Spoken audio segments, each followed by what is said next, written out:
welcome to the LoudMouth MMA Recap Show. I'm John Franklin. On this episode of the Recap Show, we discuss all the fights of UFC plus 25, a.k.a. UFC Rio Rancho. I will do all this with the co-host of this show, who is, among many things, a panelist on Between the Links, the host of the MMA Takeover, a writer for both Sherdog and Cage Side Press. He's Keith Shillan. Keith, what's up?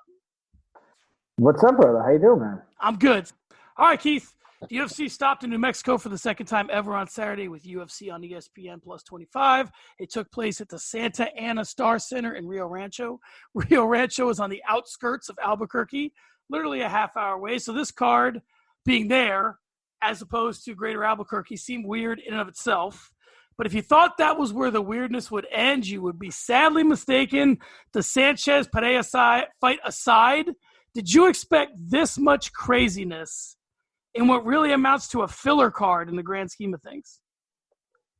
It's funny. I was talking in the Sherdog Slack channel, and they talked throughout the events. And before the co-main event, I said this card is an absolute train wreck. And that was before the co-main event. This thing was off the rails, and I don't know if I love it, hate it. I don't know. It's kind of like, and it's funny. Last night I was, I kind of vary how active I am on Twitter during fights. Sometimes I'm super active, sometimes I'm not.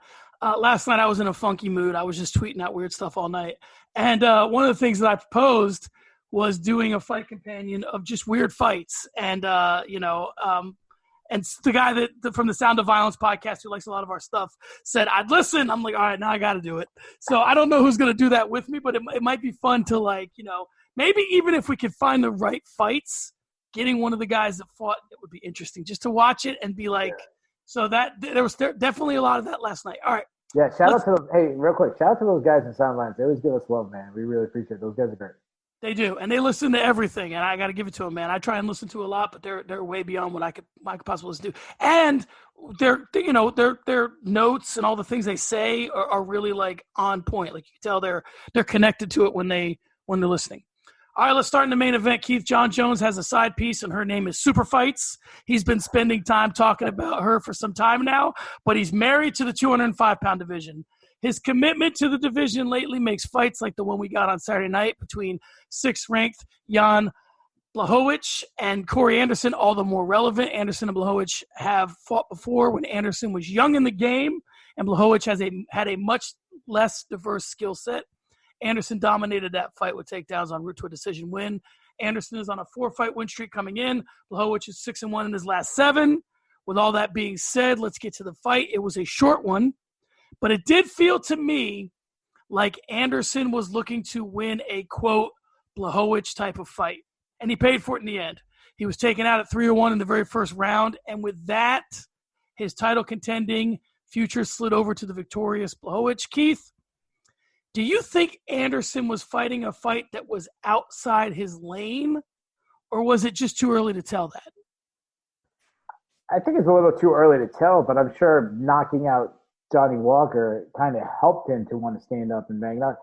I think he might have tried a little weak shot early in the fight, and Blachowicz, or I think it's pronounced actually. Found out this week it's pronounced Wachowicz or Wachowicz. I don't know. There's a couple of guys on this card that we need to make a commitment to how we're going to pronounce their names. So I'll defer to you. However you want to pronounce it. I'm going to go with.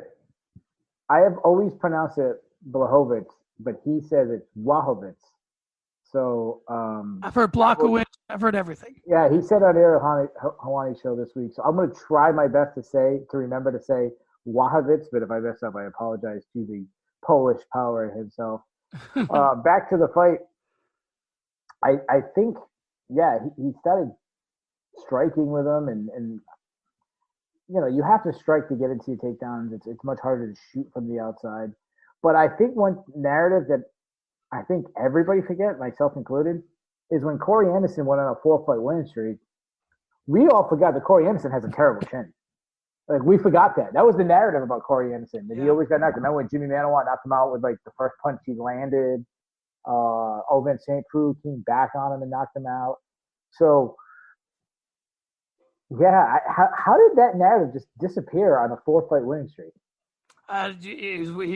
Winning cures all. which is is part of it. But I think so. And the stat behind that is he suffered all 4 of his career stoppage losses by knockout. So there hasn't been any submissions for obvious reasons. Great grappler. But it is interesting. You can't throw naked leg kicks at this high of a level. You just can't do it. So do you think he was, and we'll talk about booking these guys later because, again, it was a short fight. Obviously, there was some stuff after the cage or after the fight in the cage that we're going to talk about in other segments, so we don't want to, jump on those. But do you think that he became too preoccupied with John Jones? Do you think he had a bad game plan? Do you think he slept on Blachowicz because he beat him before? I mean, it could be a combination of all three, and it's really hard to tell. I mean, what do you think really led to this sort of a performance? Because he went out quick. Yeah, I think it checked all three what you said. I mean, in the pre-fight talk, he was answering more questions about John Jones. He was talking about what he was going to do after he wins, how he's going to call out John Jones. He was talking about, selling himself, that he was waiting for that moment. He had something up his sleeve planned. When he didn't talk about Jan Blachowicz, he talked about the first fight. And he said it's going to be even more dominant. It's going to be worse this time. And then, sometimes the worst thing that happened to a wrestler is getting a knockout. Do you remember when Dan Henderson started losing to fighters nowhere near his level because he started getting totally in love with the H-bomb and he overthrew that right hand over and over again? Totally looked for. And Josh Koscheck started landing some striking, and he never shot any takedowns and started getting knocked out. He got dropped by Paulo Thiago and stuff. Well, it is a little bit of a false fool's gold, if you will, when you're a wrestler, knowing that you can't be taken down. So you can not that you can't be taken down, but you're the person controlling where the fight's going to take place, and then choosing for it to take place on the feet doesn't make you a better striker. Just because you can't be taken down doesn't make you a better striker. And I think sometimes these guys are like, "Oh, I can keep this on the feet if I want to." Well, yeah, but should you?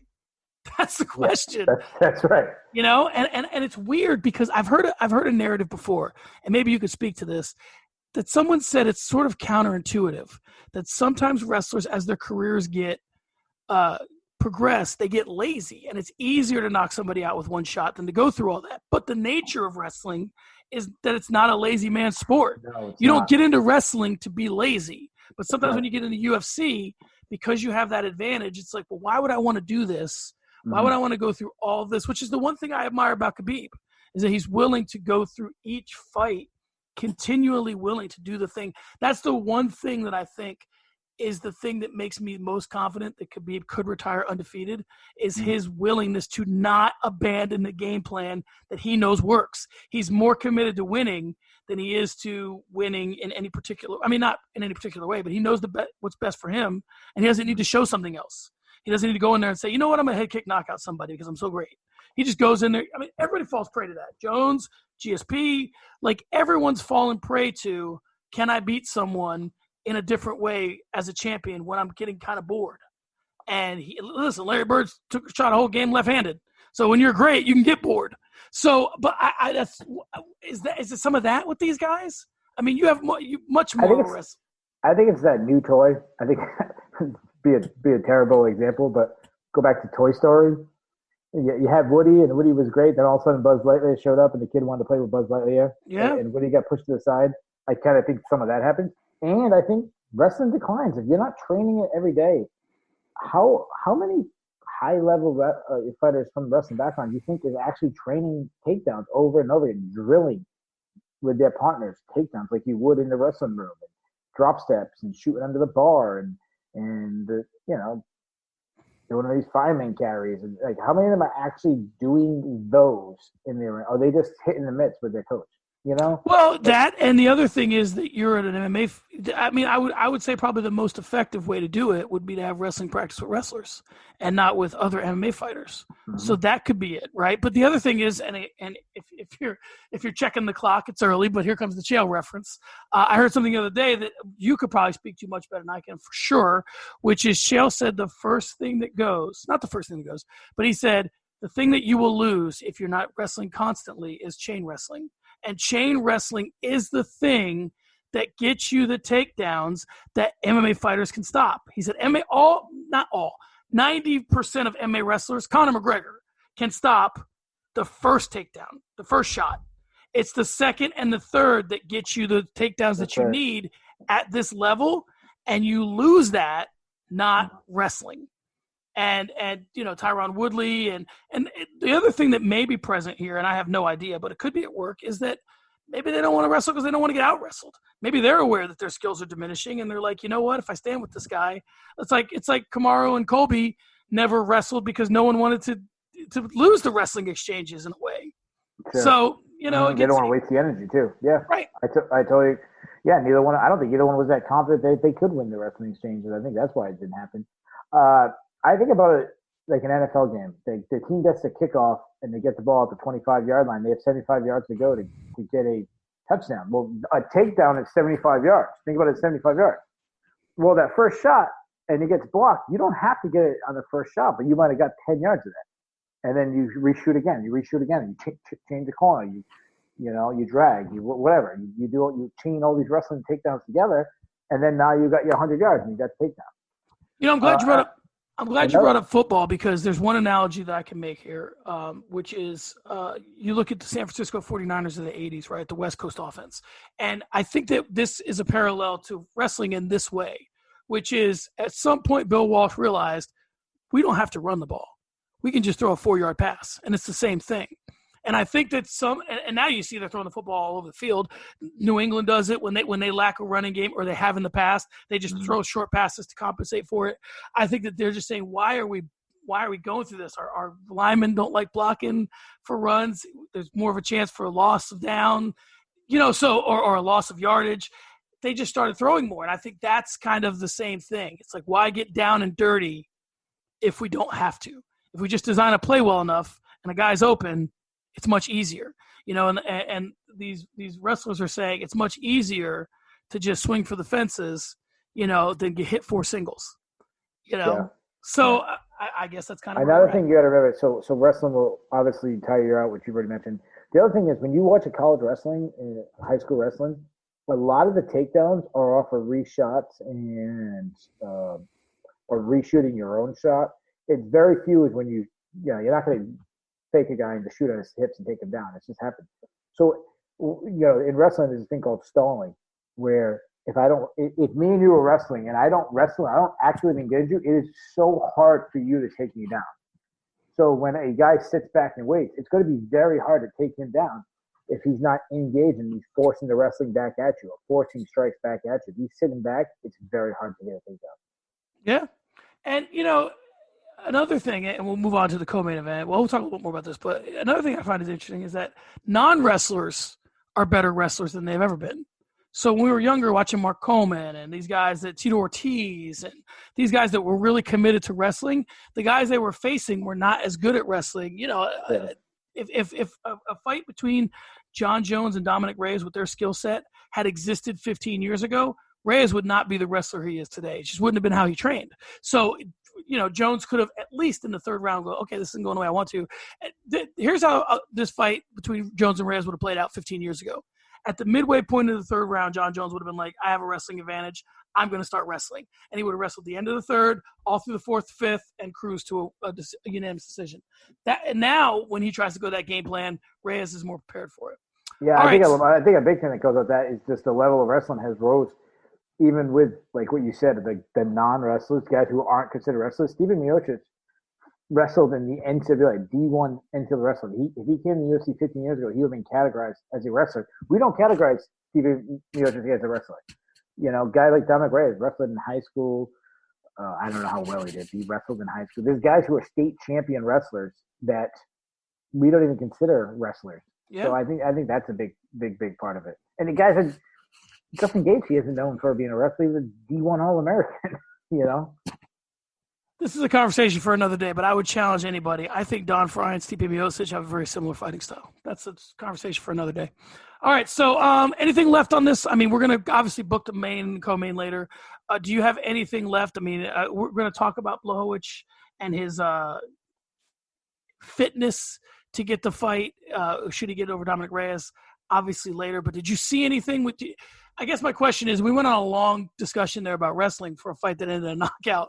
But I guess my question is, could you have seen anything from Blachowicz that would give you any indication his fitness to fight John Jones over anything else? The fact that he can I mean, he's got serious power. I mean, he does, but Corey Anderson doesn't have John Jones' chin, so that's true. Okay, so we'll get to. I mean, the other one that he knocked out was Luke Rockhold, another guy who's with a faded chin, right? And he wasn't able to knock out Jacare Souza.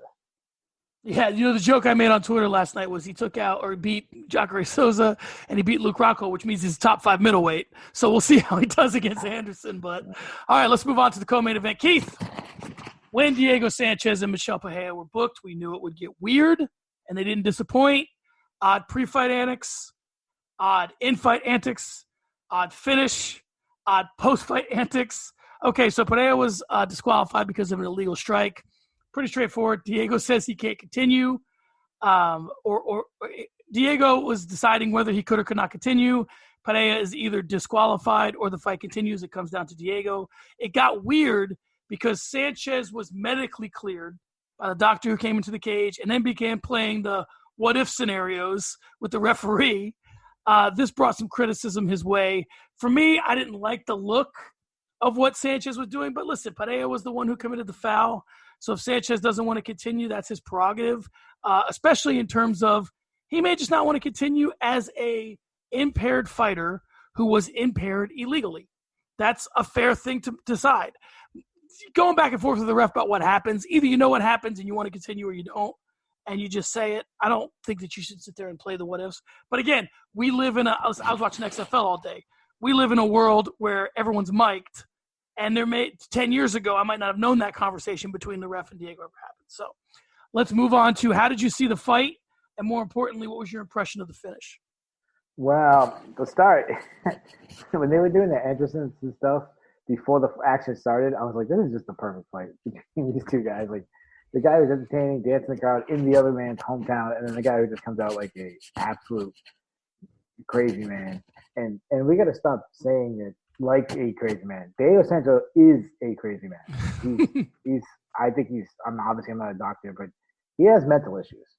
It's pretty obvious. I'm a police officer. Full time, I deal with the mentally ill a lot of times, and Diego reminds me of the people that I deal with every single day. Just something not right with him. That said, let's move on to the matchup. Pereira's good. I mean, he's very big for the weight class. He's fast. He's accurate. He's got great dexterity in his legs where he can just throw up these kicks and do crazy stuff. That said, he had a brain fart. And I think some of that might be with trying to entertain the crowd. Even when he was winning, he was doing backflips and stuff.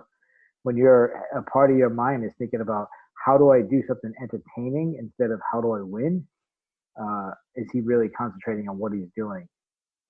And then he hits Diego. As far as Diego's reaction, it is one of the weirder ones. We can say that he stood in the cage. It seemed like the referee wanted him to continue, and then he started saying, "I can't see in my eye." Then they have this interaction about, well, it's DQ, so that means I win, right? And he's asking, like, making sure that if he stops fighting, he definitely got the win. Let me ask you a quick question before you go on. Yeah. How much responsibility should the referee have to tell a fighter the rules? Like, they should enforce them, but should they have to tell them? So, for example, if he has Diego against the cage, should he just say, do you want to continue or not? And if Diego says to him, it's kind of like, when you're a cop, you pull somebody, you just say you have the right to remain silent. You don't have to explain to him the whole legal ease behind it. So my point is, should he just say, do you want to continue or not? And then Diego says, what happens if I say no? He just says, do you want to continue or not? He just repeats it. Yeah. Should that be, what do you think a ref should do in that spot? Yeah. That would be nice if that happened. The issue is what then it might have the reverse effect we want, where a fighter goes, if I don't fight, that means I lose. I might as well just keep fighting then, even though I'm hurt. Might as well, who knows, maybe I can land a punch, and it could have a reverse effect, which is why it's hard to really address the Diego Sanchez situation, because no one knows if he quit or not. The only person who knows that is Diego Sanchez. Now, a lot of people are giving him a pass because of Diego Sanchez. Guy's been in the UFC forever. He's fought everybody's had those crazy wars with Clay Guida and Bill Melendez, and fought in multiple weight classes. So he gets a pass. Then you have the other issue. where there's a group of people that think he quit. A lot of people saying they'll never look at him the same way again. They have no respect for him. I understand that too. Now, I really don't know which side I want to stand on. And the reason why is if you stand on the side that Diego is quitting, what I'm worried about is in the future when a guy is seriously hurt, he thinks back about Diego Sanchez and that if the fans will turn against Diego Sanchez, will they turn against insert guy who's not as more popular as Diego Sanchez? And then he continues and he gets seriously injured when he shouldn't have continued. Maybe he really has blurred vision. He's seeing 3. I'm not saying that Diego wasn't. He might have. But I'm not sure if Diego's not seeing 3 all the time. Right. Well, it gets weird because, some people came back at me for this when I compared last night on Twitter his situation with Stefan Struve's and said you can't win. Stefan Struve continued, lost the fight. Diego Sanchez stopped, won the fight. Mm-hmm. Both were criticized. Yeah. Stefan Struve was called stupid for continuing when he'd been fouled, and he would have most certainly won had he said he couldn't continue. That's right. I mean, in the end, you just hope the guys would be honest. Either you can continue or you can't. But it's like, why should a guy who does an illegal strike be given the opportunity to fight, be given the opportunity to win based on the toughness of his opponent? Yeah, the guy's tough enough to deal with it. He has the chance to win. I have a question. Why does it have to be an automatic DQ? Why can't it be unintentional foul? Let's go to scorecards up to this point, or even we're just going to call it a no contest? Because if Michel Pereira and Diego Sanchez on the feet, he threw an inside kick that landed on the nutsack of Diego Sanchez, and it broke his cup, and he was so badly hurt. We would have either gone to the scorecards or we would have been no contest. Technically, that's an illegal foul. Right. Intentionally threw the kick. It hit him in the cup. Why is one foul not automatic disqualification? The other one is. You know what I'm saying? I understand. You could say there's a severity issue, but I don't think that I don't agree with that either. I'm just saying one's a knockout shot and one's not. No one's ever been knocked out with a kick to the nuts that I know of. But that's what I'm saying. I think more people have been floored with a kick of the nuts. That's true. There's been more knockdowns, less knockouts. Yeah. I'm just saying the point. Like, did that have to be DQ? Could we turn into it's halfway through the third period or deep into the third round? Can we check the scorecards, or it's a no contest? Or did it have to be DQ? Now I know the first thing people say, well, look at the Brock Weaver one, which we'll get to that. But I don't think one automatically makes the other one. I think they're different situations. Yeah. Here's where it gets weird for me with the whole Diego situation is that Diego, to say that we need to interject in his life, or the UFC does, because he does a lot of weird things, and not for nothing, we'll get to his corner. But, he just makes a lot of weird decisions and does a lot of weird things. This kid was weird on Tough Season 1. Yeah, he was, but he wasn't this weird. So you're saying he was eccentric, and now he's like... he was always an odd fella. Right. But he's just batshit crazy, though. Right. I mean, when he was... Fred Kirby made a good point about Ariel Helwani doing interviews with him, and he's a character, and people just want to listen to how crazy he is. They're enabling the behavior? Yeah, kind of like the same thing that happened with Nick Diaz, where Nick was always an odd character, but he's not as odd as he is now. Right. Mayhem Miller was always an odd character, but not like he is now. Like, what is this the worst of we've seen Diego, or is this trend going to continue? And we're going to see, like, are we going to talk about Diego Sanchez living underneath a bridge 5 years from now? Yeah. Is he going full Delonte West? Yeah, he could. And what gets weird with some of these guys is there's a point where, like, your life is split between you getting attention for your fighting and you getting attention for being an eccentric guy. And then when the fighting goes away and the only thing left to do is to get eccentric or get attention being eccentric, you almost have to turn the volume up a little bit. And that's what you see with some of these guys. And then we also have to factor in the CTE and now that role that's playing on all this. So it gets interesting. All right, let's move on to Keith. The queen at 125 pounds is Valentina Shevchenko. We spoke at length about how there are very few options for her. And here we are with Montana De La Rosa, who was 4-1 in the UFC. And although she was coming in outside the top 10, the UFC is looking for someone that wants the big fight. Talk to me about Montana's performance. Is she ready for the bullet? More so, is she as ready as anyone would be? Is she someone the UFC could market? Is she miles away from that fight? Talk to me about how she did last night, and then also spin it forward to where she stands in the division. Well, I mean, she's good. I mean, I think she's won something like 4 of her last 5. She's on a 1-fight winning streak, which is what Joanne Calderwood is on, and Joanne Calderwood might be the next title challenger. So it's not out of the realm that she could somehow find herself in the title shot. I don't think that's what's going to happen. But I think De La Rosa looked really solid, and she won the wrestling exchanges. It's a girl who's not bad in the wrestling. The thing that jumps out to me is Montana De La Rosa is 25. Now, you always think she's older than that, or at least I do. I shouldn't say you, as I can't speak to you, but for me, I always think she's older when I think about a married woman. She has a daughter that's like 12 years old, or what? I don't know how old she is. I don't think she's 12, but she's 8, 9, whatever.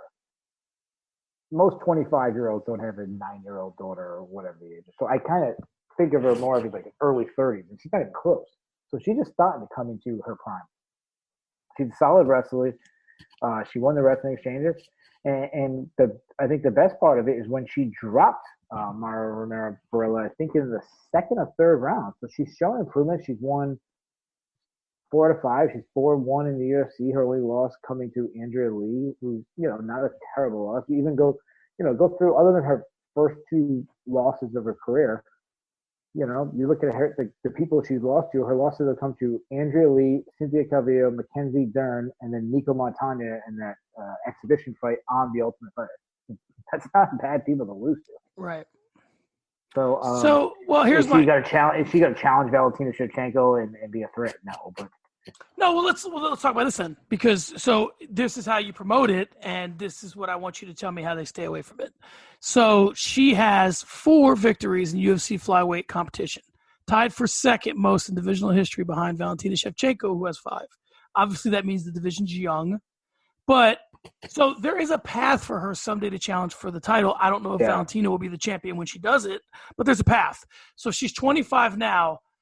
What do? Is she 2 fights away? Is she 2 years away?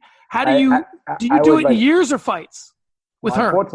Unfortunately, the division is so shallow, and with Shevchenko clearing out the division so easily, it's probably fights when it should be years. But they're not going to have the bodies to make it years unless you want to see Shevchenko knock out Jessica Ai again, and you want to see her beat up Caitlin Chookagian again. So. Yeah, it's kind of like being good at flyweight, in men's flyweight. And if you're good, you got to get a title shot because there's not many people. How can they market it? I think Montana Joe is fair. I mean, one, she's good looking. Let's get that right away. She's a good looking girl. I think the mother angle is nice. It's something they tried with Michelle Waterson. You could do that. You could do the sad story about her being, having a child at such a young age and the trouble, being a teenage mom and that sad story. But from an X and an O stance, you can over-exaggerate how good her wrestling is. And you can make it, this is the wrestler versus the grappler. The wrestling, the first time someone's going against Shevchenko, they can really threaten her in the wrestling, which is not true. But they can do that angle. It's something they've done before. But when Chuck Liddell went against, and I know I've used it as the example, but Chuck Liddell went against Jeremy Horn, and Jeremy Horn had a win over Chuck Liddell, but they made Jeremy Horn seem like he was Marcelo Garcia on the ground, that if it touched the ground at all, Chuck Liddell was going to get submitted immediately. I kind of feel like that's the angle they can go with Montana De La Rosa, with all our highlights being like takedowns. Yeah, I'm going to say this, and I hope there's no pushback to this because it's really an innocent statement, but we'll see. You know how people take things. It's funny because sometimes things just happen in a weird way, and your path gets determined by things you didn't necessarily plan. But it's funny, man. If I was Dana White, I would almost say, listen, if you want to have another kid, now's a great time. Have the kid now, take a couple of years off fighting, and when you come back, the division will have matured, you will have matured. It's weird. I mean, you don't plan something like that, but it's almost like you said, if we're going to give her a couple of years. Now, what will she lose in that time? Yeah. Just for the record, if you're going to get pregnant, you should plan that. No. I mean, you shouldn't plan it as part of your career necessarily. Yeah, just moments of wisdom from John Franklin. There you go. Yeah, don't plan your pregnancy. To the young youth listeners. Yeah, make sure you plan your pregnancies, kids. If you're listening. Also, if you're listening, don't listen, kids. To this podcast. Yeah, don't take life lessons from us. No, definitely not. All right. So yeah. All right. How does she? What does she need? What's she missing? Just experience. Experience. I don't think she's that good of an athlete. She's a very green, raw striker. She doesn't lack power, not a lot of technique. Well, here's my question. She's miles and miles away. I guess this is what I'm asking, though. How far is she from her full potential? Even if her full potential would still lose to Shevchenko, how far is she from her full potential, you think? Probably 2 years. All right. And I mean, listen, she's and we'll get to this later. Her husband's a fighter, so I mean, that's their life. And in that kind of thing where you don't really have to split time and you don't have somebody who's out of the game, that may be a way that she can close the distance faster. Yeah, we should give her a lot. She had a great performance. We should give her a lot of credit that her husband fought in this cut and got knocked out. So how does that mess up her psyche, seeing that the person that she loves gets knocked out in the first fight? I'm sure that messes with your psyche a little bit, and that so credit to her. That said, let's pump the brakes a little bit. She beat Mara Borella. Yeah. All right, Keith, we could sit here and talk about how Brock Weaver spells his first name weird and has, to put it mildly, a unique look. But let's get to the business at hand, which is that he got a victory because he was on the receiving end of literally one of the most egregious fouls I've ever seen and still wanted to fight. So compare and contrast, that's the teacher in me coming out, the way he handled it to the way Diego Sanchez handled it. Should it matter? And we talked about this earlier. If we barely touched on it, but I'll ask you this question now in full that we've talked about both these fights, or we're about to. Should this decision just be taken out of the fighter's hands? This is a foul. We've decided this type of foul means the fight ends. We're not going to ask you what you want to do. So talk about the entire. Well, that's what happened here. They stopped it here. Right. They didn't give him the option. I am 100% okay with referee deciding, nope, you can't continue. A doctor starts saying you can't continue. What I'm not okay with would be the opposite. A fighter saying, I can't continue, and the doctor's like, no, you're fine. You can continue. Like that, I would have issues. Right. I mean, a lot of people are going to try to compare Brock Weaver and Diego's situation, but there really is no comparison because Diego was given a choice. Brock Weaver didn't. Brock Weaver was unconscious. He went out. You can't get knocked out and then continue to fight. Now, of course, there's flash knockouts in MMA where guys get hit rock, they fall down, they fall back up. That's a heat of the moment situation. By the time the referee comes over, they're already still fighting. But when a referee sees a guy go unconscious, he looks out for 1 or 2 seconds, obviously he can't continue. But also, how he reacted, he was upset. Yeah. And he wasn't upset that, how dare this guy follow me. He was like, it happens. It's a moment. He even said he felt like it was a loss for him because where he comes from, you shouldn't get kneed in the head, which I thought was a pretty gangsta statement to say. Yeah, sure.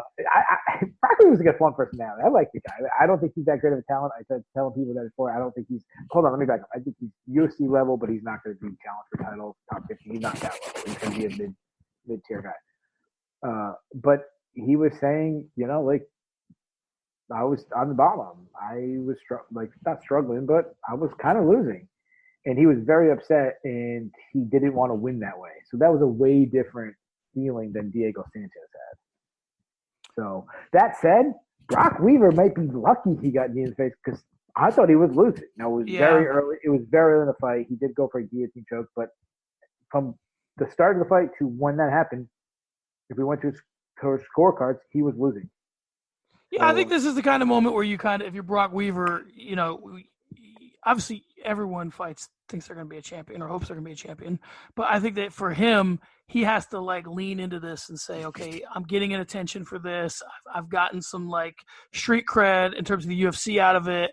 I think you should lean into it, get on social media. We've seen guys like Chase Hooper, we've seen guys like Sean O'Malley take moments and run with them. And Bryce Mitchell's good at that. I think Brock Weaver should take this moment and run with it because this may be – it sounds crazy to say, Keith. This might be the moment. Yeah, this might be all it ever is. You're absolutely right. So There's a bunch of guys we forget about quickly and aren't like quote unquote the story of the prior fight.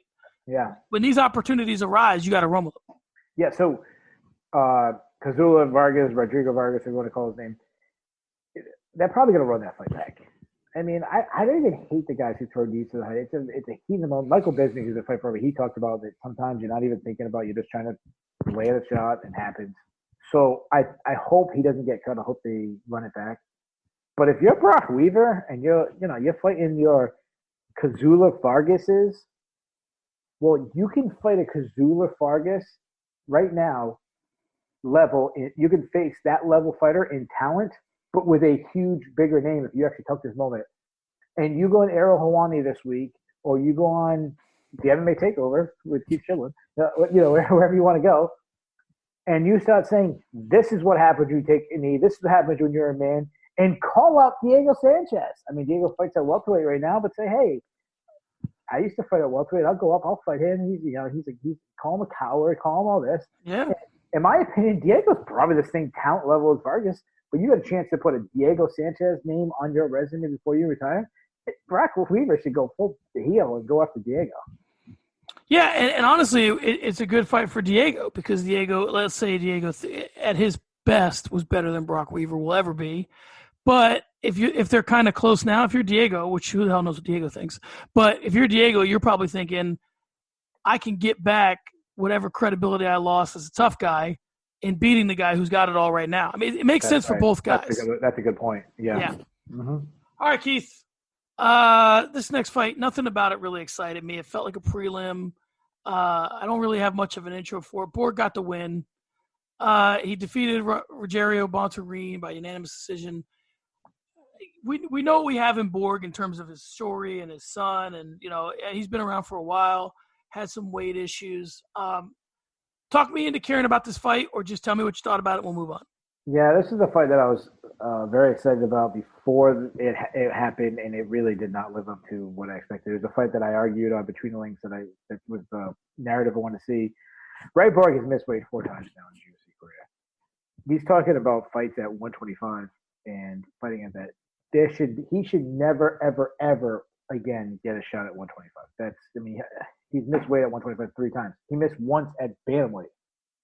What were they thinking? His 2 fights ago, he missed bantamweight. It's absolutely insane for me to think that he's getting fights at 125. But he should be worried about getting cut. I mean, how many times are you going to put him in matches and have him miss weight? I mean, I know he obviously has a lot on his plate with his kid, and thankfully the kid's doing better. And that's something that nobody's, we're both fathers. I couldn't imagine going through that. But from a professional stance, he's been extremely unprofessional. From a technical sense, he's still good. He's still a good wrestler. And Bondarin is not as good as a grappler as I thought he was. From what I've seen in striking and grappling, I thought he was going to give Ray Borg a real good fight. But Ray Borg was chain wrestling, and Bondarin had no answer for it. And it was boring. I actually started dozing off in the 3rd round. What do you think the UFC should do with a guy like this? Do you think that they should say, listen, your last shot is you move everybody to Vegas and you're at the UFC PI? Or do you just say, listen, this is your problem, figure it out, or we're cutting you? Like how invested, let's use Ray Borg as the example. How invested should the UFC be in a guy like Ray Borg? Well, I mean, he doesn't push the needle, so I don't think it should be invested in at all. Right. I mean, I would be, if they cut him, I would totally understand. And I think Ray Borg fits better in Bellator because they don't have a 125-pound division. So he wouldn't have an option. He'd have to fight at 135. Hey, he's a bigger name there, too. He's a bigger name. Instantly, he goes on the main card. I mean, he's a main card of this card, but he's not a main card on pay-per-view. Ray Borg would be a main card in Bellator. It makes sense. Now, if he continues to fight in the UFC, they give him a shot. To me, if Ray Borg gets matched at 125 again, whoever matched him should lose his job. Like, Dana White should fire that guy. Like, how many chances are you going to give this guy? What do you think about this whole thing about fighters losing a point pre-fight for missing weight? Coming in and maybe the first round, it's a 9 point. Anything like that? Yeah, it's kind of weird. It's kind of weird. And then you're putting the other fighter in such – I don't know. I've always believed that it should be like a speeding ticket. I don't know how speeding tickets are in Arizona, but speeding tickets were angled like this. If you speed, it's a $95 ticket. That's between numbers 1 mile per hour to 9 miles per hour. At 10 miles per hour, it's an extra $10, and every mile per hour over is an extra $10. I think that missing weight should be you miss weight, automatic, insert how much you want, 25%. And then every pound over should be an additional 10%. So you missed by 3 pounds. Well, you want to fight? You just forfeited 55% of your purse. Do you want to fight? You know? There you go. You got to hit him where it hurts. All right, Keith. Lando Venata has been dining out on knocking Tony Ferguson down twice since it happened. And by that, I mean that continues to be the thing that makes us think there are big things possible for the groovy Neptune, New Jersey native. But a glance at the resume shows us losses that big-time guys should win. David Tamor, Jakar Close, Mark Diakese. He got the win here and looked sharp. He seemed to be first a lot, busted Yancy Medeiros up, which he's not the first guy to bust Yancy Medeiros up. Again, that's been done by much lesser fighters. I guess my question is, as always, what did you think of the performance? And more importantly, where should we set the bar for Lando Venata? Like, what's his bar? Yeah. Because I think we set it low. He gets over it, and we think, oh, great. I mean, what is he? Is he a weird style matchup for guys? And that's why we think he's better than he is? Is he a legit top 15, top 10 guy? Like, what is this dude? I think what he's good at, he's really good at. Head movement, landing at weird angles, he's very good at that. I think Yancy Medeiros gave him the exact fight he wanted. Yancy Medeiros headhunted the entire fight. He didn't throw one punch to the body. I don't think he threw any kicks. He just was headhunting, and Lando Venata was just slipping and landed. That said, I also think Lando Venata was playing it safe. I don't know if it was – I think it was Daniel Cormier said, if Lando Venata turned up the volume, he might have gotten Yancy Medeiros out of it. And I believe that because when he threw, he was landing very effectively. And this fight was closer than it should have been because Lando was in cruise control the whole time. He played it safe. He just wanted to get the victory. Now, I jumped off the Lando Venata bandwagon a long time ago. And I'm okay with it passing me by. Okay. If he rises up the ranks, good for him. If he ends up being Jorge Masvidal someday, you're fine having given up on him. I jumped off the Jorge Masvidal train a long time ago. So, and that's passed me by. So, yeah, I'm okay with it. But I see a mid-tier guy. I see a guy that can tell us what we have in prospects. Yeah, maybe, sure. Guy comes up, you put him against Lando Venata. Tim Means. There you go. All right, let's hit the prelim card. We'll hit it quickly. First off, Scott Holtzman. No, I said I teed you up, my man. I teed you up. I know I should have went with the Jim Miller fight first. No, the Tim Means. I should have. You're right. Well, that is the fight that's next. That was. Did I miss it? Yeah. You missed 2. You skipped 2 fights. Oh, I'm way out of the way. Okay, I'm way down the list. It was Tim Means. I was literally said that trying to set you up. That's impressive. That's impressive, and I let you down. All right, Daniel Rodriguez defeated Tim Means by submission via guillotine choke. Round 2, 337 of it. What'd you have here? First thing, it was sad to see Tim Means lose in his hometown. This is a guy that you hear his backstory. It's been told many times. I'm not gonna tell, but if you don't know it, look it up. He's got an incredible backstory. He's from that area. He's been fighting in the UFC for seems like forever now. If anybody deserved to have their moment in their home state and win and have the crowd going crazy for a guy, it was Tim Means. And to see him the complete opposite, get knocked out, is sad. Tim Means looked done to me. He looked very slow. Didn't have any answer for Daniel Rodriguez. A really nice win. I mean, Tim Means is not an easy out for anybody in the UFC debut, even if he's declining based on all the experience. And Daniel Rodriguez, spectacular debut. Yeah, 11-1 overall now for Rodriguez. Means is 11-9 in the UFC, and since he's 9-7 since he returned in May of 2014. All right, John Dodson defeated Nathaniel Wood by TKO via strikes in round number 3, 16 seconds into it. What about Dodson? I mean, once upon a time, we thought this guy was going to be the guy to maybe unseat Mighty Mouse because he had the same speed and a little bit more power. Yeah. That didn't materialize.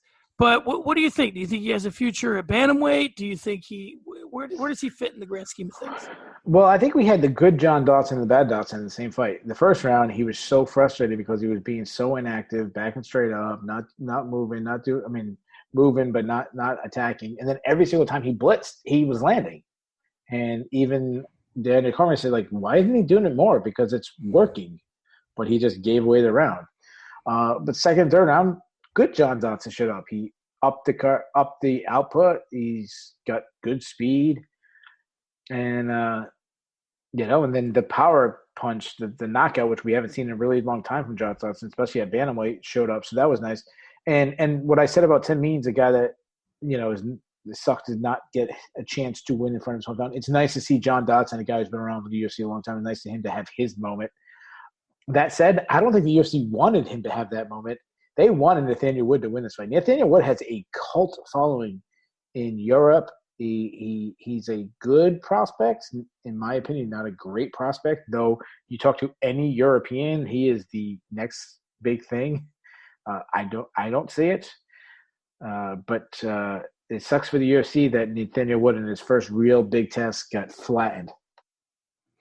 Yeah, I agree. Let's get back to Dodson for a second because, there was a time when we thought, like I said earlier, he really had that championship pedigree. Is that gone? Do you see that? Is he a gatekeeper now? What's his ceiling? Is it top 10 or top 5?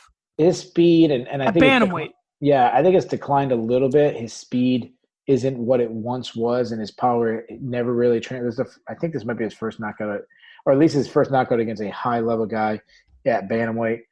So I don't think his power translated at bantamweight. So I don't know if he'll ever challenge for a bantamweight title. He's got a lot of losses. He lost to Jimmy Rivera. He lost to Peter Yan. He should have lost to Pedro Munoz. I thought that was a fight. And somebody else he lost to. I can't remember. Marlon Moraes. That said, let me ask you this question. Do you think John Dodson could still make flyweight? I do. I think he should go down to flyweight. He left the division because he had 2 losses to Demetrius Johnson. Demetrius Johnson ain't there anymore, and the division is wide open. And instantly he goes down to flyweight. He's one of the top guys in the division. I guess my question would be, and I can find this out while I'm sitting here filling space, is does he have, and he has to have, but I will see if he does he have a history with Benavidez? Has he ever fought Benavidez? No, I don't remember. I don't think they have. No. So that makes it interesting. Because, obviously Benavidez is the favorite to win the fight over, when they fight for the vacant belt. Well, he's not gonna. Okay. So he definitely doesn't have a history of Figueiredo. So either way, he doesn't have a fight in his past with either guy. And the division's a lot shallow. He doesn't have a lot of loss in the division like he does right now at bantamweight. The line at bantamweight, I mean, with Jose Aldo getting the title shot, the bantamweight division is the line in front of him right now. You have Jose Aldo, you have Aljamain Sterling, Peter Yan, Cody Sanhagen, Marlon Moraes, Pedro Munoz, like these guys. Cody Garbrandt's coming back. I'm with you. And let's not forget TJ Dillashaw, the guy who had to vacate the title, is only – 10 months now or whatever it is, 11 months from coming back? Yeah. So the line is the line is long at bantamweight. Flyweight, they're looking for people to get a title shot.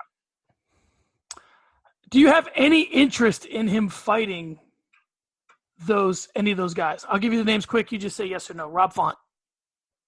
Yeah. Seeing Dodson fight Font. Garbrandt. Yeah, I'm interested. Yeah, I'm interested. I'm still interested, yeah. So you're interested in seeing him fight the 35ers? You're just saying it's a tougher division? I'm way more interested in that 125. I think it'd be a smart move. And I know right away, if you have people listening to this show, they're going to go, dude, you argued on Between the Links how John Dodson was washed up, and what the heck? Now you're saying you're interested. Dude, it was the finals, and I have to tack Davison's argument. So you got to remember that. Yeah, I'm looking at this now, and I got some interest here too. I mean, I'd be interested in seeing him against Askarov. I'd be interested in seeing him against Moreno, Pantoja. Yeah, I got some interest in him at 125. Someone needs to get in his ear and tell him to go back down to flyweight. Yeah. Maybe when he sees somebody that he thinks he's better than carrying a belt around, like a Joseph Benavidez or whoever, then maybe he'll be interested. But I think he should go down to flyweight. I agree. All right, let's move on to, I think, the one that I started talking about earlier. Scott Holtzman defeated Jim Miller by unanimous decision, 30-27, 29-28, 29-28. So Holtzman wins here. You know what? I don't want to take a shot at Jim Miller here, but someone put out the top list of all the guys with the most wins in UFC history. That has got to be the most overrated statistic in all of sports. Most wins in UFC history.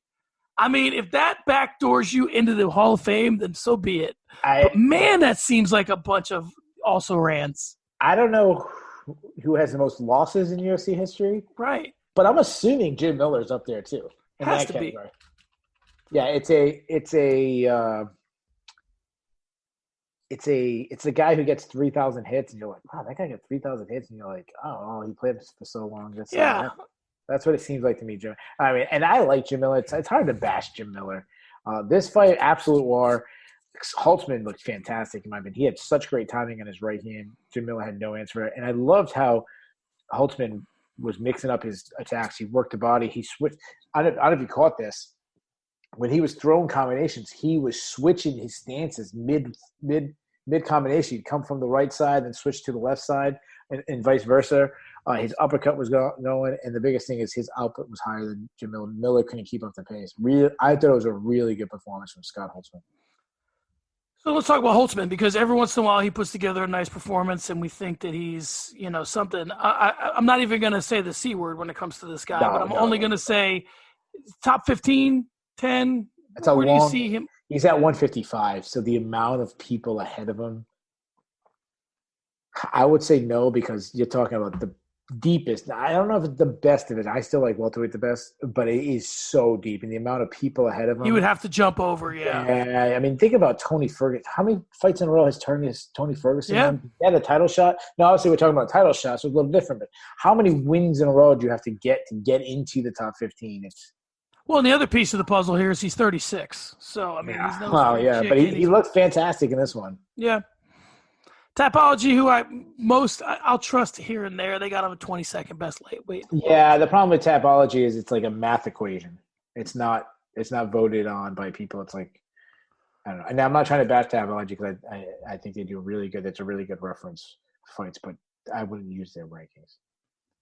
Devin Clark defeated Daquan Townsend by unanimous decision, 30-27, 30-26, 30-26. What'd you have in this one? This fight sucked. Let's just move on. All right. If that's okay with you. Congrats to Devin Clark, and we'll move on. Devin Clark was a better wrestler. I got a lot of questions about this next fight because the guy's a local guy to Phoenix. Merab Davalishvili defeated Casey Kennedy by unanimous decision, 30-27, 30-25, 29-28. What'd you have in this one? This fight was fantastic, first of all. So everything I said about Jim Miller, Scott Holtzman, I feel the same way about this one. Davalishvili's cardio and output is just absolute insanity. And one thing they kept talking about on the broadcast, I'm sure you're probably bringing up for nothing, is how often they mention elevation. I think they said it every 30 seconds, especially early in the prelims. And in this fight, to do what he was able to do at high elevation, and it was absolutely insane. The difference in the fight is he forced Kenny to fight off his back foot. When Kenny was coming forward and forcing Merab to fight off his back foot, he was winning. So that was the whole battle. The battle came down who was forced to fight on the back foot. Casey Kenny could not keep the outfit of Merab. And you know how you talk about as he getting in the club, Tony Ferguson, Colby Covington, whoever you want to say, the cardio machines, they're opening the door. He's getting in the club. All right. That said, you know how we were talking about John Dodson going back to flyweight? I think Casey Kenny, if he could still go back to flyweight. Remember, he came to the UFC. He was a flyweight. He came into the UFC at 135 because the division was kind of done. They were looking for someone. If he could still make flyweight, I think Casey Kenny should go back to flyweight too because I think he could be a contender. I mean, okay, so Kenny's 28. Is it too much too soon for him? I mean, the resume looks good. Like he definitely deserves this fight, right? He beat Bermudez, he beat Ray Borg. Beat Borg. Just for the record, I thought Ray Borg should have won that, but it was extreme. It was not a robbery. It was very close. Right. So it wasn't like he just kind of. This kid's good, and even he had moments in this fight where he looked good. He just couldn't deal with the cardio. Maybe if they fought not at high elevation, they fought at sea level. Maybe he wins this fight. I don't know, but I still think. Same exact thing we said about Dotson, and he's further behind than Dotson is. Why stay in this low division? If he can make 125, which I don't know if he can still, but if he can, it wasn't that long ago he was fighting at 125. I think Casey Kenny should go down to 125. The interesting thing too is sometimes I think fighters should just look at it like this. All right, like for example, we'll look at Casey Kenny. He's 28 years old. if you put yourself on a 2-year timeline and you say, all right, in 2 years, where am I going to be at 135 pounds? And where would I be at 125 pounds? You could be in a title eliminator in 2 years at 125 pounds. You could be the champion at 125. You might not even, it's true. You might not even be in the discussion for the top 10 in 2 years at 135. Yeah, you get that. You're in the top 15 eliminator. Like you win, you're in the top 15. You lose, you're not. Right, you're back in LFA. Yeah, all right, let's move on. Number 12. I wish Ray Borg would talk to these guys. I just put them like not for nothing. Ray Borg wants to make 125. He should spread the gospel of 125 to the rest of these guys. They could probably make it. That's the difference. Yeah. Macy Chiasson defeated Shauna Young by unanimous decision, 30-26, 30-26, 30-26. What you got here? Yeah, first of all, I just want to say I'm happy Shana Young is in the UFC. I think it's a good addition. I think she'll do very well. Not very well, but she's a fun action fighter. She's a flyweight facing Macy Chiasson, who maybe should be fighting at featherweight. So there's a huge size difference. And that's what it came down to. Macy Chiasson was too tougher. The knees and the clinch was brutal. That said, Young is really tough to take that. I hope they keep Young for a while and she does well at 125. Chiasson ready for Nunes? No, I'm kidding. All right, so nobody's ready for Nunes. You know what, though? As much as you joke, that division is so shallow. She's not that far down the pecking order. That's true. All right, history was made in the first fight of the night. Well, history was made later in the night, but Mark De La Rosa and his wife Montana De La Rosa both fought. History will have to wait another day for a couple to be the first couple that fights on the same card and wins on the same card, because Rolian Paiva defeated Mark De La Rosa by KO in the second round. What do you got here? Mark De La Rosa was keeping his head on the center line, and Rolian Paiva made him pay for it. He was landing that right hand over and over again, and finally he just put him out with one really good showing by Rolian Paiva. It's De La Rosa's first knockout loss of his career, but he is on a 3-fight losing streak. I mean, is he going to turn into who was Misha Tate's boyfriend? Oh, God, I can't remember the kid's Brian name. Caraway. Is he going to be Brian Caraway? Ex-boyfriend. Now it's Johnny Nunez, or whatever his name is. So is that who – is he destined to be, Montana's husband? Does he have a future? Yeah, I think – he's at flyweight, so they're not going to cut him, and they know it should they, because they need bodies at flyweight. So, and he does have talent. I'll give him that. And he's lost to some good guys. But if a fan is looking for one pitcher, he's holding the camera, if you know what I mean. Yeah. and Montana's taking the pitching. Yeah, he's holding the camera. Yeah, he's holding her bag and holding the fan's camera. Let me ask you a question about a guy like De La Rosa. And he's young, too. He's 25. Do you think it's better, and I've asked this question in the past of you, it's been a while though, do you think it's better to be the champion in LFA or a prelim fighter in the UFC? I still think it's better to be a prelim fighter in the UFC. Okay. I mean, because you get that, you say you're the champion of LFA, it's like, oh, that's cool, man, you're getting the UFC one day. You get beat up in the UFC, you're still in the UFC. You get to have that title for the rest of your life. Because that's what everybody associates with them anyway. There's some bad people who's made it to the UFC and get to have that title forever. What the ones I always think about the guy who fought at like UFC 9. Yeah. He got destroyed, but for the rest of his life, he could tell people he's a UFC fighter and be like, wow, that guy fought in the UFC. Yeah, it gets weird for me because certain guys, like I think the discussion the first time we had it was Justin Gaethje, because he was like the man in World Series of Fighting, huge paychecks, but he still always wanted to be in the UFC. And it's different because obviously Justin knew he was going to be in the thick of things based on his gym and all a number of reasons why. But I just was wondering where you thought about that now. All right. Okay, let's get to the housekeeping. UFC on ESPN Plus 25 was the first event in UFC history to feature 2 disqualification results. The UFC promotional guidelines compliance payout for the event totaled $186,500. Debuting fighters went 2-1 at the event. Blachowicz, Daniel Rodriguez, Scott Holtzman, and Jim Miller earned $50,000. UFC on ESPN Plus 25 fight night bonuses. Let me just say something really quick that we never talk about. It's $50,000 every time, folks. And I know there's been a lot in the media recently about like how much the UFC's making and how they're giving it to Mark Wahlberg and Giselle and all these other people. A couple things. They invested in the company, and that's how it works. You invest in the company, you get money back out. But my point is, and I'm not saying fighters shouldn't get paid, but it doesn't matter how bad the card is or how small the gate is. It's $50,000 every time for these bonuses.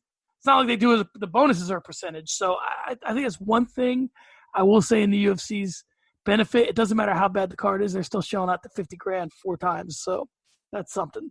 UFC drew an announced attendance of 6,449 for a live gate of 596,820. Betting favorites were 9-4 on the card. Betting favorites improved to 3-1 in UFC headliners this year. Total fight time for the 13-bout card was 2 hours, 18 minutes, and 54 seconds. Keys, let's get to trending up, trending down. Who'd you have trending up? Trending up, it's the first one. I'm going to go right to the very first fight of the night, rather than Paiva. The reason why I put it on there, this guy got a KO at flyweight. We don't see a lot of KOs at flyweight. Add in the fact that he's 1-2 in the UFC, but if you dig deeper into his record, he could really be 3-0. His first fight was to Kai Kara France, a fight that I thought he should have won. He ended up getting a decision loss. Second fight was to Hajira Bontarin, a fight that, again, I thought he was doing well, possibly winning, and then he got cut early in the first round, and that fight ended. So, I mean, this guy could be 3-0. 3-0 at flyweight, he could be fighting for a title. The second one, Merabov Dvalishvili, what a performance at high altitude. To me, just absolutely spectacular. And this is a guy, back to what I just said about Roland Paiva, this guy could be 5-0. He had a decision loss to Frankie Senza, I thought was robbery. I shouldn't say robbery, but he should have won. And then that weird Ricky Simone passing out after the bell weird thing. This guy could be 5-0 in the UFC. And then my third one, Jan Blachowicz. I mean, how could it not be? The guy's going to possibly fight John Jones for the title next. He was, when we were talking about title people before the Dominic Reyes, the title challenges for John Jones, you had Reyes, you had Corey Anderson, and you had Jan Blachowicz. Jan was the third guy in the pecking order. He was, nobody was talking about. Even this week, people were talking. I mean, on Between Links, everyone was talking about Corey Anderson's title shot against John Jones, not possibly Jan Blachowicz. So really good for him. What about trending down? Trending down. I'm going to start with Nathaniel Wood. I mean, the fans were going crazy when we were calling him a future champion. His first step up in competition, he gets knocked out. Not a good night for him. Yancy Medeiros, 3 losses in a row. You look into it. His first 2 losses didn't look that bad. He lost to Donald Cerrone and Gregor Gillespie, obviously 2 really good guys.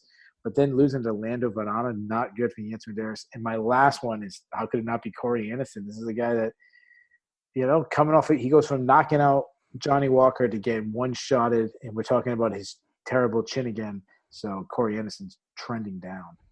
I'll keep it simple. I'll go with Dodson and Holtzman for trending up. I think trending down, I'm going to go with Kazula Vargas. I just think that the whole way it went down, it was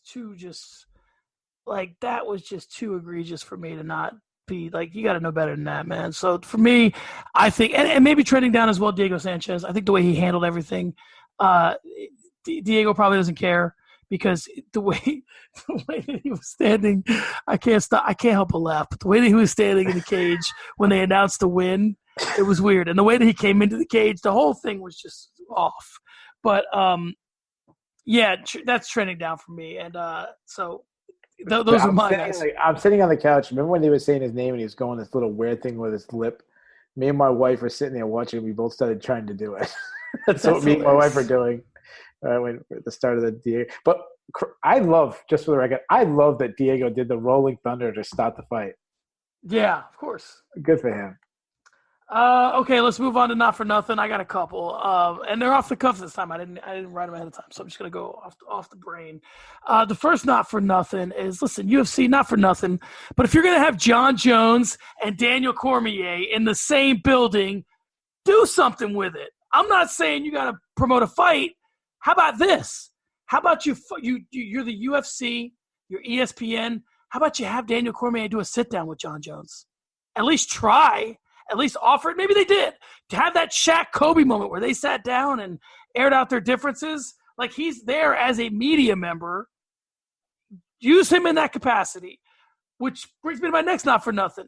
Not for nothing, but don't make Daniel Cormier do the interview where Jan Blachowicz is calling out John Jones when Daniel Cormier is still kind of hanging by a thread of a Miocic or a Jones fight. He wants one more fight with either one of those guys. That's the worst guy to do that interview. Makes it super weird. It was already a weird night. This is something a little bit better from the Notebook. But UFC, not for nothing, can we get a guy for Bisping to play off of? He shredded Michael Chiesa. Oh, totally. Can you get a guy that has the credentials? I tweeted that I think that Bisping has the chance to be UFC's Charles Barkley and how popular he is on the inside the NBA, but you have to have someone that has the credentials to stand up to him. Even when they just had Kenny Smith before Shaq, Kenny Smith had won titles. So you can always hold that over, So my example would be maybe someone like Derek Lewis would be good, but Derek Lewis never won anything. So it's like got to be like Cruz or Chael, someone that can go back and forth with Bisping. And Bisping can't, because when Bisping dominates somebody verbally, it gets super awkward. You have to have someone that can hang with him. Cruz is the obvious guy, but he's too good doing play-by-play. But there has to be, maybe Cormier's the answer. There has to be somebody, right? Chael. And lastly, this is going to get a little involved because I got to bring this to the people. Diego Sanchez, not for nothing. I know you're crazy, and you know you're crazy, or maybe you don't. You got to do better than that corner, man. You have to. You have to do better than that guy. And because I'm going to criticize the guy, props to Bloody Elbow. I forgot to give props to Mike Bond earlier. He's the guy who I get my post-fight notes from. This is from Bloody Elbow. It's a transcript of the corner advice. I will get through this as fast as I can, but I have to do it. This is his corner man. His last name is Fabia. I'm struggling to find his first name. Josh Fabia. Josh Fabia to Diego Sanchez. 5 recovery breaths. 5 recovery breaths. Sip the water. Breathe in. Good. 5 recovery breaths. In the nose, out the mouth. That's pretty normal. B drill. B drill. Think of the shadow. Shadow. I need you to get in. Get in. Get behind. And here's the thing that takes the cake. And there was more than this. I know exactly what you're going to say. This is the one that takes the cake. If it gets tight, if it gets sticky, take him to the ground. Get on top. Give some ride time. Give me some ground and pound, which if this is not the Not Safe for Work podcast, but that was about as not safe for work as we get. If you're coming into this part of the podcast and you're wondering what the hell I just said, please rewind and at least get the context. This is like No Context Franklin. All those like Twitter accounts, they're like No Context Hearn. And before we move on, let you do Not for Nothing, I just have to read the transcript of how Trevor Whitman responded to it. Strange. Listening to that last corner work was very strange.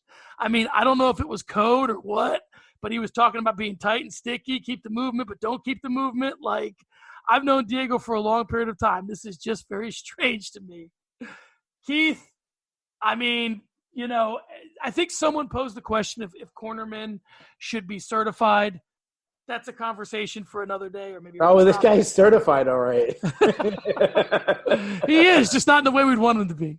All right. You're up.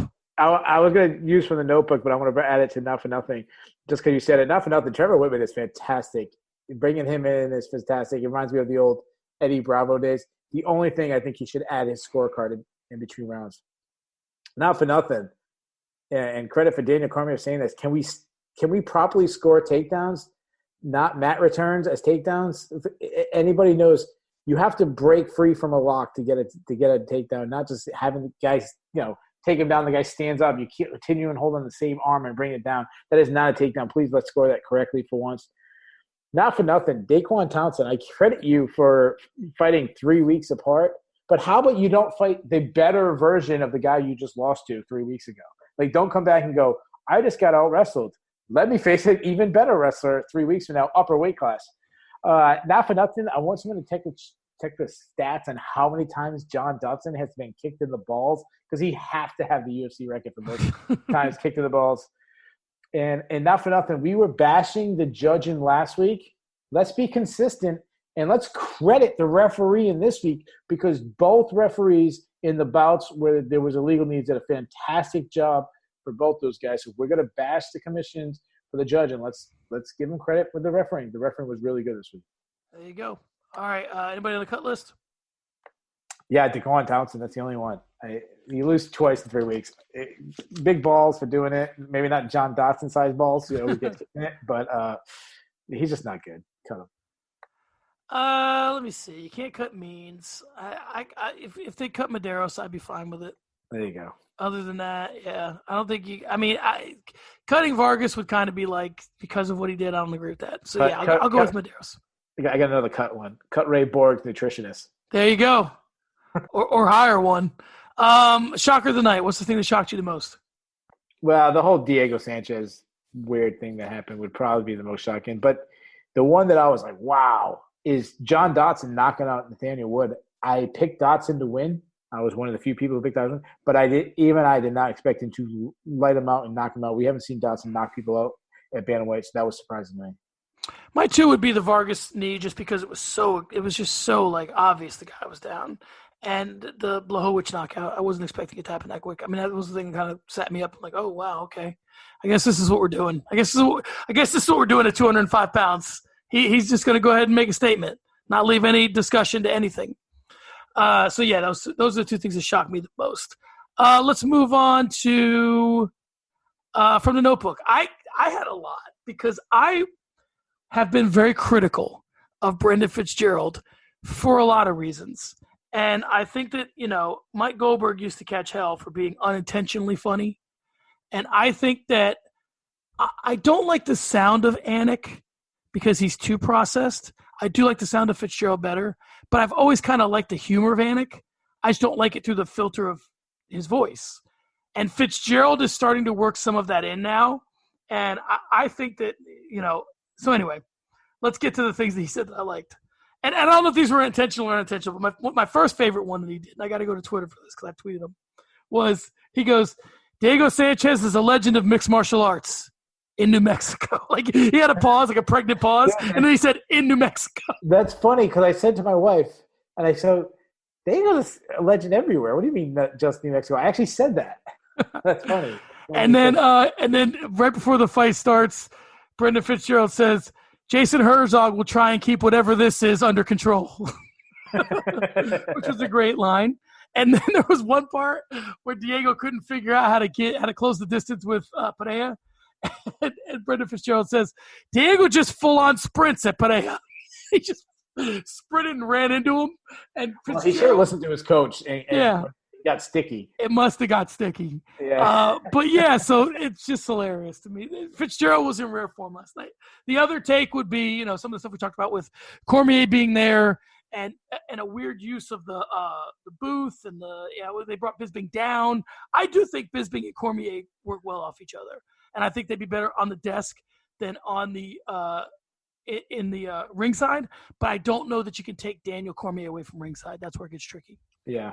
All right. So the one thing I like about the UFC's commentary is the fact that we're starting to get larger than life personalities, guys like Daniel Cormier, Michael Bisping, Chael Sonnen. I know, he's not he has that thing with Bellator, but he works for ESPN.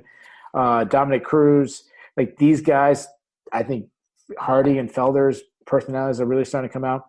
We actually don't see that in the sports. When a guy becomes a NFL color commentary, Tony Romo, Troy Aikman, whoever, they have to play that color commentary, the stereotype, everyone acts the same way. That's why I really love the UFC. They give them ropes. So that's really nice. Yeah. There was a lot of interesting techniques last night. Did you have a favorite? Yeah, I've already kind of referred to it. It's just the Scott Holtman switch and stance. Why it's so big in mid-combination is because Jim Miller, what he was doing was when Holtman was hitting him, he was covered up and hiding behind his arms. And by switching in mid-combination, he's expecting you to be coming at one angle, and he's blocking for that. And then when you switch stances, you're at a completely different angle, and he's still blocking one side, and you're hitting the other side. It's absolutely fantastic by Scott Holtman. I was blown away by Scott Holtman last night. Yeah, there's nothing really that stood out to me. I wasn't really watching for technique last night, so. I mean, Jan Blachowicz is blasting a right hand instead of checking the kick and just timing a right hand when Corey Anderson didn't throw a naked leg kick. That's always a good good technique. That's true. That'll be yours. That's mine. Why'd this card matter? Did it matter? Obviously finding a possible title challenger to John Jones. If Corey Anderson and Jan Blachowicz put on a stinker like they did against when Blachowicz and Jacare fought, or when Corey Anderson fought Shogun and a couple of guys, then Dominic Reyes probably would be getting an automatic rematch. But because that didn't happen, because Jan Blachowicz won in such spectacular fashion, he probably got himself a title shot. So that's would you rather see Blachowicz or Reyes get the next shot? And we'll book them, but what would you rather see? So let's go to who's next. I think John Jones should be next for Jan Blachowicz. I think he earned it. I scored it. We've already covered this. I did. Let's see. I did the recap show.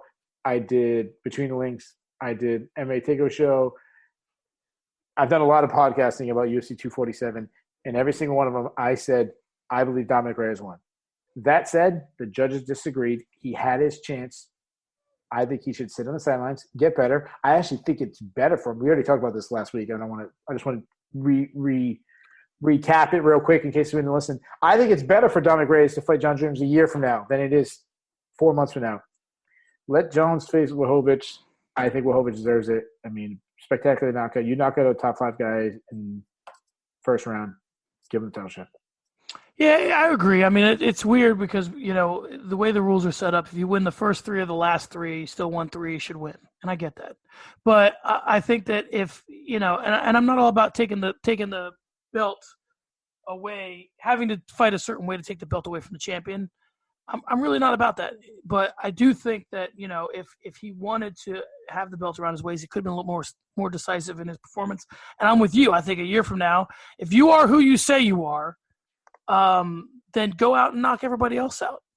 Take Corey Anderson next and take whatever fights are available, knock their heads off, and then get back to Jones. And then a year from now, you'll be the same. I've never seen that I can remember a fight that was rebooked immediately and I was all that excited for. We always talk about guys earning immediate rematches, but it's rare for a challenger to get it. I would say the closest, just off the top of my head, fights that I think were rebooked quickly were maybe Frankie Edgar and Gray Maynard, maybe Frankie Edgar and Benson Henderson. But in fairness to Edgar and Maynard, that was a draw. They almost had to. Right. And that's why they did the Woodley Thompson. Yeah. I just don't get it. I think you're right. I think you give it time, you promote it. The last time a challenger, and I'm just throwing this off the top of my head, I think it was when Shogun lost to Machida, and then they ran it back, and then he won the second time. Yeah, that's true. I'm not even one of these guys. I don't think Alex Volkanovski should face Max Holloway next. I think it should be the Korean Zombie or Yair Rodriguez. I don't think it should be. I think Max Holloway should win some fights. You lose a fight, go win some fights. Now, and here's the other thing about it is like, you're the champ. Okay, I get it. You should win no matter who you fight.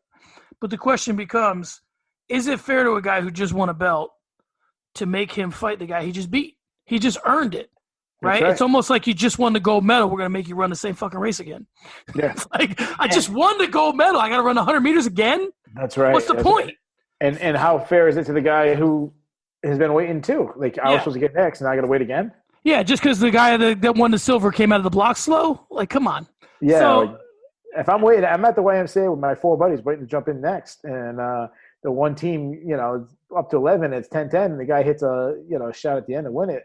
They'll go, hey, we're running it back because how close. Yeah, because it was a good game. No, I'm up next, man. Sorry, buddy. Yeah. Should have won. All right, let's book the co-main and main. So you have Blachowicz with Jones? Yeah, that's what I would do. All right, me too. Let's talk about what's next for Corey Anderson. How far down the ladder should he fall? I mean, I would put him against Volkan Ozdemir. So you got him dropping. I mean, that's a little bit, right? Ozdemir? What's Ozdemir, like 7th? To me, it's like you can't really match him against. Yeah. I don't know how quick the turnaround for Thiago Santos is, because I wouldn't mind that one. It's hard to give Dominic Reyes Corey Anderson when Dominic Reyes arguably beat John Jones, and then you have him face the guy who just got knocked out in the first round. Like, that just seems kind of weird. All right, so then who do you give? Well, Reyes is a different story. We probably talked about last week. Maybe Santos now. We got to figure out what's going on with Santos, because he's this guy that's just kind of hanging out there. He had a good performance against Jones. Nobody knows what the hell's going on with the guy. Supposedly Gustafson's coming back. Smith's booked against Teixeira, so that's out. Take the winner of that fight. Yeah. Maybe just sit on the sidelines. Well, depending on how much space there is between the Smith-Teixeira fight, I don't know that I give him the winner, though. What do you feel about Reyes getting the winner of Smith-Teixeira? Do you Yeah, like that's that? what I was saying. I was saying Reyes to get the spoon. Okay. And then maybe Anderson gets the loser. There you go. Really, All right, sure. let's do the co-main then. Who do you got? Who should we? Oh, good Lord. What do we do here? So I wrote down Diego Sanchez, and I was like, well, first of all, I'd like to see Diego retire. I really think it's for his own personal health, and he's got some issues he needs to take care of. It's not going to happen. He's going to keep fighting. The UFC's going to keep booking him. So Diego has a name, so you have to face him against a name, but you still have to, like, yeah, I heard someone throwing out Donald Cerrone under that. He'd get killed before Donald Cerrone. But you need to put him against a name, but someone who's in a hole. So how about James Vick? I mean, this is the guy who's been on a losing streak. At one time, he had some hype. Maybe get James Vick a win by knocking out Diego. I don't know. Connor called him out on social media, so I mean, there's that. Yeah. Michelle Pereira. How many people take that serious? Obviously, Connor was trolling. Come on, guys. Yeah, Michelle Pereira. Who cares? But Court McGee. I don't know. That's the first name I thought of when he wrote down. I mean, I'll go with whoever you pick. I got nobody. I mean, I want to get him in there with somebody crazy. So then, who's crazy? Yeah, I mean, who's fun? Fun. I want him to be in there with someone as like. There's a part of me that would want him to fight Pettis, but he doesn't deserve that fight. Mike Perry. You know? Mike Perry. There you go. Mike Perry's our go-to weird fight. So yeah, we'll go with Mike Perry. Him and Mike Perry would be interesting on a lot of levels. The pre-fight, during the fight. Mike Perry doing the rooster thing, and he's breakdancing. Yeah, honestly, I changed my. I don't know why I picked Court McGee's like the worst pick. He's like slow grinding guy. I was just thinking about a guy who's slow that he could do like backflips on the head. But yeah, Mike Perry. Let's just do Mike Perry. Who cares? It doesn't make sense in a ranking sense or anything, but whatever. Who cares? We should give shirts made that say "Keep Pereira weird." So all his fights have to be something that's not off. Yeah. Grade the card. I'm gonna give it a C-. The two, there was some boring fights. The Borg fight was really boring. The Bernada fight was boring. The two disqualifications killed it. The a lot of decisions. The reason why I didn't go D or an F is Yamamoto saved the card. When you got a first round knockout in the main event, that obviously was an exciting moment. Dotson got a nice knockout. So, and what's the one I'm thinking of? Holtzman's fight was really fun, and Merab Dvalishvili's fight was really fun. So I'll go with C-. Yeah, I'm with you. C-, C. I think that it's going to be a memorable card, but for all the wrong reasons. So, I mean, it's not – I don't think anything changed. If for some reason it'll be a very memorable card if Blachowicz upsets Jones, which probably won't happen. But if that were to happen – Did you say what your grade was? C. C, okay, sorry. All right. So, yeah, I think, like I said, it's memorable, but not for the right reasons. All right, guys. That's a wrap. Before we let you go, let's talk about the network. Be sure to also listen to all the other content in the LoudMouth MMA Podcast Network, including Not Safe for Work podcast with Kyle Steele and Frank Kirby, which I believe is already up. Between the links, hosted by Mike Heck and starring an all-star cast of writers from around the MMA, including Keith Shillan, including Davidson Baker, including Craig Allen. The Bellator recap show with Keith Shillan and Davidson Baker. Early stoppage with myself and Craig Allen. The breakdown show with Max and Marcel and MMA yesterday with Kyle Steele and Keith Shillan. The MMA takeover with Keith Shillan.